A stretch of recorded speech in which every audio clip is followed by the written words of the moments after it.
Крым – это целый мир в миниатюре. Он настолько многолик, что поездки в разные его концы похожи на путешествия по разным континентам. Я беру свою фотокамеру и отправляюсь в долгие прогулки по полуострову для того, чтобы самому увидеть все его исторические памятники и запечатлеть их поразительное многообразие. Этими впечатлениями хочется поделиться с каждым. Поэтому в эфире телеканала АТР приглашаю вас на прогулки по Крыму. Прогулки по Крыму с Алексеем Гайворонским. Давайте вместе откроем эту землю.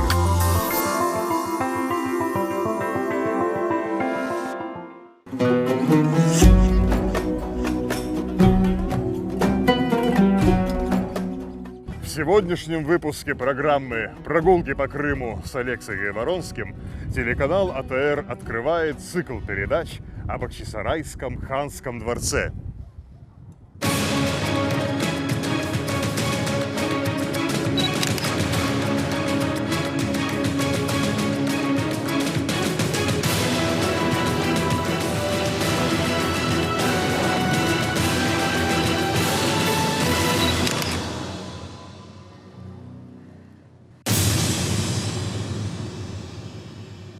Крым по достоинству славится разнообразием своих исторических памятников, и каждый из них бесценен и неповторим. И все же античные руины, средневековые крепости, пещерные монастыри и приморские парки можно увидеть и за пределами полуострова. Но вот что касается крымско-татарских дворцов, то в мире можно найти лишь один единственный из них – Бахчисарайский. И это делает его, по моему убеждению, наиболее уникальным среди всех памятников Крыма.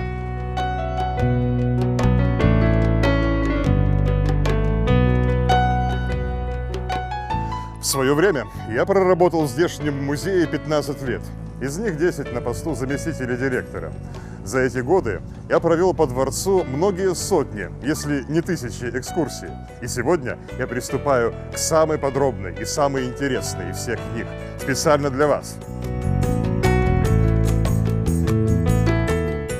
Мы увидим хан-сарай таким, каким его не видел еще никто.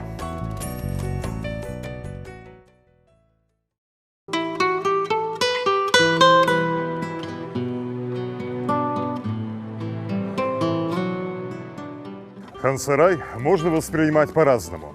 Он был и средоточием государственной власти, и порогом правосудия, и местом, где принимались решения, влиявшие на судьбы всей Восточной Европы.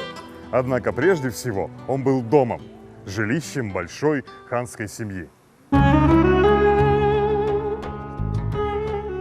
На протяжении 2,5 столетий, с 1532 по 1783 годы, здесь рождались, жили, правили и умирали представители ханской династии Гераев. Дворец являлся не личным имуществом того или иного хана, а фамильным достоянием всей правящей династии. Он был свидетелем прежних правлений и отправной точкой для будущих. Поэтому многие ханы стремились оставить по себе память, украшая родовую резиденцию, наполняя ее новыми сооружениями и начертывая на них свои имена. Так появились мечеть Сахиба Герая, зал советов Исляма Герая, фонтан Каплана Герая и беседка Селемета Герая, а также множество подобных сооружений. Некоторые из этих построек дошли до наших дней, и мы непременно увидим их. Но в сегодняшней первой передаче мы направимся не к фонтанам и не в залы, а на ханское кладбище.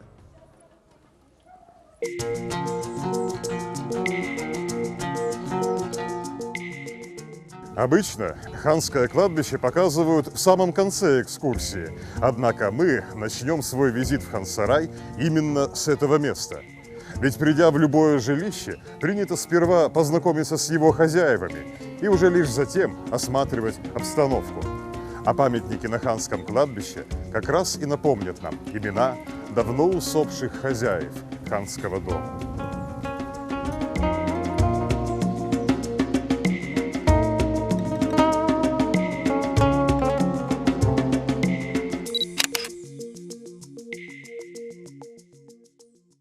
Кладбищенский сад у южной стены Большой ханской мечети – место, издавна окруженное особым почитанием. Говорили, что всадники, которые в старые времена проезжали по главной улице Бахчисарая, спешивались у дворцовых ворот и проходили мимо них пешком из уважения к правящему хану и находившимся во дворце могилам его предков. В этом саду находится более сотни памятников и 3 мавзолея, 2 под куполами и 1 в виде ротонды с колоннами.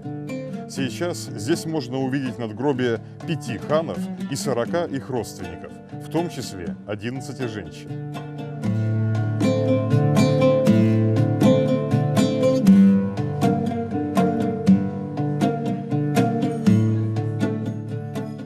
Еще на 29 камнях читаются имена придворных служащих различного ранга. Они не принадлежали к ханскому роду, но за некие заслуги их семьям было даровано право пользоваться ханским кладбищем.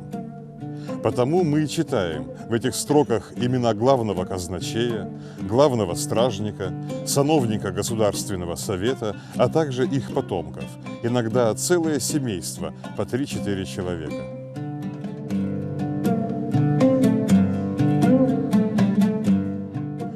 Вместе с тем, на многих памятниках надписи утрачены, и установить, кому они принадлежат, уже невозможно.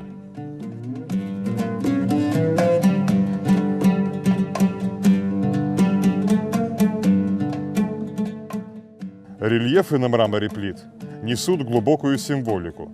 Здесь и кипарисы, скорбно склонившие вершины, и пальмы с осыпающимися финиками, и пышные букеты мраморных цветов.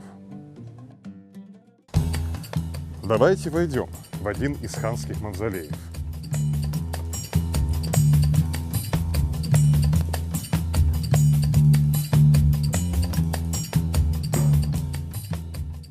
Внутри него уцелели мраморные памятники ханской дочери и 3 султанов, то есть членов ханского рода, не занимавших престола.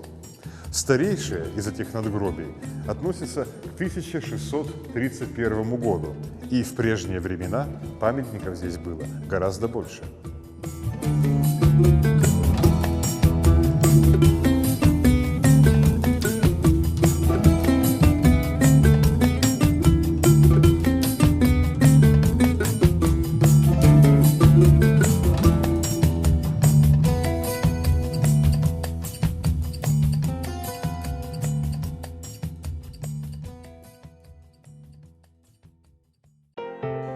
В прошлом интерьер мавзолея был иным. Из центра купола на длинных цепях свисали светильники, полы были укрыты коврами, а между каменными памятниками стояло несколько деревянных, так называемых сандыков. Они были укрыты тканью и увенчаны головными уборами, мужскими чалмами или женскими фесами. Под этими деревянными памятниками и находились самые старые могилы, в том числе 2 ханских. Первая из них принадлежала Девлету Гераю, что правил с 1550 до 1577 года. На международной арене он известен прежде всего как соперник Ивана Грозного в борьбе за Казань и Астрахань. А в Крыму он запомнился как строитель замечательной мечети в Гизлеве и еще как организатор дворцового переворота, в котором погиб его предшественник, основатель Бахчисарайского дворца Сахиб Герай. Сахиба похоронили в мавзолее у старого ханского дворца в Салачике, а Девлет Герай стал первым ханом, погребенным в новой ханской резиденции – Бахчисарае. Под этим же куполом лежит и другой хан 16-го столетия – Гази II Герай, сын Девлета. Его по праву можно признать одним из наиболее выдающихся правителей в истории Крымского ханства. Гази II сочетал в себе дары умелого полководца, утонченного поэта и талантливого музыканта, чье творчество стало важной вехой в истории не только крымско-татарской, но и османской культуры. Памятников этих ханов в мавзолее уже нет, но о том, что они похоронены здесь, известно из хроники Халима Герая. Будучи потомком ханского рода, после гибели Крымского ханства он проживал в Турции, где в начале XIX века написал историю своих предков, книгу под названием «Гульбун и Ханан». Каждая ее глава посвящена тому или иному хану. Причем в конце обязательно указывается, сколько лет он прожил и где был похоронен. Из этой же книги мы узнаем и о том, что второй мавзолей на ханском кладбище был построен для исляма третьего Герая, прославленного союзника Богдана Хмельницкого.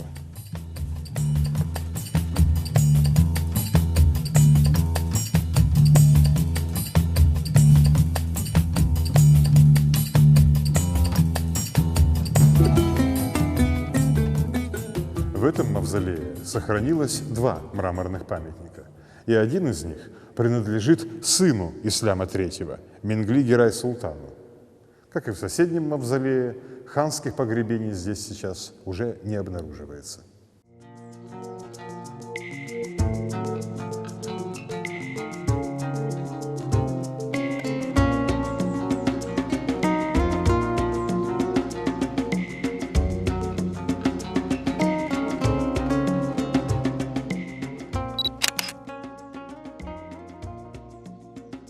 Итак, внутри мавзолеев ханских монументов не сохранилось. Однако несколько их уцелело в кладбищенском саду. Вот, к примеру, памятник Мехмеда IV Герая. Сейчас он лишен надписей, но дореволюционное фото запечатлело его исчезнувшую стелу, на которой читается «Отец Победы, воитель Мехмед Герай». Мы уже не найдем в этом саду памятника знаменитого Хаджи Селима Герая, о котором говорит Гульбуни Ханан, но зато здесь можно видеть захоронение его потомков, занимавших престол, а именно Менгли II, Селима II, Арслана и Крыма Гераев. Круглая ротонда на кладбище – это тоже мавзолей, только оборудованный в соответствии с хадисом, рекомендующим, чтобы могила устраивалась не под кровлей, а под открытым небом. Здесь лежит Менгли II Герай, известный покровитель дервишей и знаток суфийской поэзии. Недаром эпитафия на его памятнике – это стихи на персидском языке, единственная персидская надпись на всем кладбище, которая заканчивается фразой «Менгли Герай отправился по дороге в вечность». Еще одно стихотворение можно прочесть на камне, что стоит у стены мечети. Среди прочего в нем говорится: «Могила есть жилище, в которое входит каждый человек». Это эпитафия Селима II Герая, умершего в 1748 году. Арслан Герай побывал на престоле дважды. В первое свое правление он успел построить медресе при ханской мечети, а также обновить крепости и фонтаны по всей стране. Затем он на 11 лет утратил престол, а когда отправился из Турции в Крым занять его вторично, то умер по дороге. Тело хана доставили в Бахчисарай и возвели над ним этот памятник. Война была ремеслом знаменитого Крым-Герай-хана. Глаза голубого неба не видали ему равного. Так гласит стих на следующем ханском монументе 1769 года. Но на деле Крым-Герай вошел в историю прежде всего не как воин, а как любитель искусств, по приказанию которого хан-сарай был отремонтирован и украшен лучшими мастерами. По сути, свой нынешний облик ханский дворец приобрел именно при Крыме-Герае, и мы еще не раз вспомним его имя, восхищаясь дворцовыми постройками и росписями. Из всех 48 ханов династии Гераев, когда-либо занимавших Крымский престол, на этом кладбище были похоронены лишь 9. Остальные правители Крыма нашли свой последний приют за пределами этого дворца, в бахчисарайских пригородах Салачик и Эскиюрт, в различных городах Турции и Болгарии, на греческом острове Родос и даже в Белгороде-Днестровском Одесской области.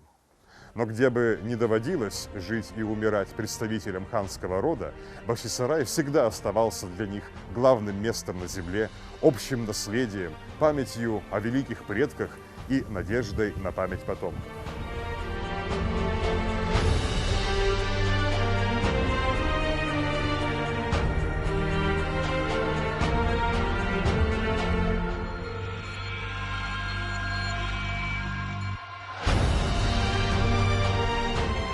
И я думаю, что имена былых хозяев ханского дворца следует знать и помнить каждому, кто неравнодушен к истории Крыма. Ведь камень, доски и черепица любого исторического сооружения ничего не значат сами по себе. Их ценность и их смысл в нашей памяти о живых людях, что жили на земле до нас и что оставили нам в наследство опыт своего бытия в этом мире.